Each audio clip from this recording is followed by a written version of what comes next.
sometimes you find so much of one single ingredient in the dumpster that you have no choice. Oh my god, cherries, there's just so much. You have no choice but to have a big party and invite all your friends to eat your cherries. Cherries.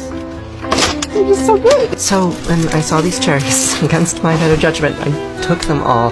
We ran out of milk crates early on, so I just took the plastic trash bags that the cherries were in and wrapped them up and took them home. They did not all fit on the counter, so I took them out of their plastic for better cleaning and storage, and oh my god, there's just so many cherries. Like, I can't, I made whipped cream, heavy cream, immersion blended until it's thick and soft. Then I set all the cherries out on the table. I tried one, and let me tell you, it was... The entire community came and we ate too many cherries together that had come from a dumpster on a July evening.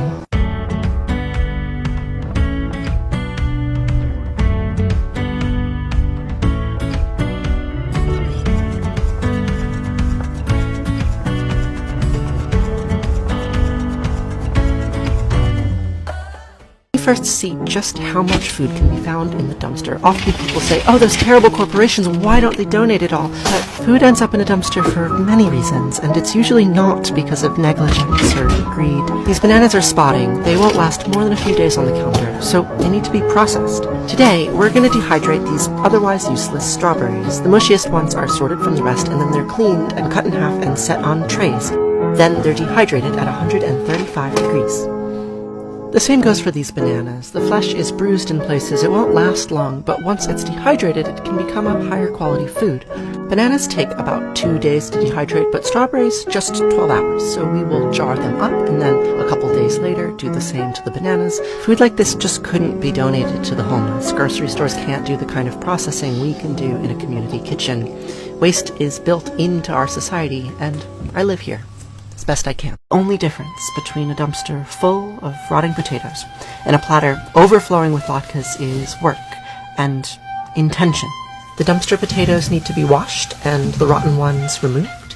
It only takes attention to sort bad from good. Any eyes are removed, and then the potatoes are shredded in the food processor. This will feed my community for months. Next, you add a layer of eggs, and then salt and pepper, and then a thick layer of flour, and mix it all together. Are you sure this is work? Then it's time to fry. It's a sweaty job, and I usually pick up a few burns in those hours that I spend hovering over the fry pans, but I promised you overflowing latkes, didn't I? By putting in this energy, it's possible to transform something useless into something useful. It just takes work.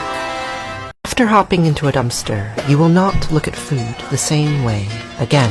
Waste and decay can be transformed, and the abundance to be found in the trash can change you. I can't believe store price tags anymore, nor can I look at a bag of trash and believe it's worthless. Extremely nice smell. Now, for me, the value of the food I eat comes from the time and labor it takes to clean and prepare. Dumpstering and processing this food took, 4 hours, but that's not what it's worth. How do you value something that's acquired not with money, but with dirty hands?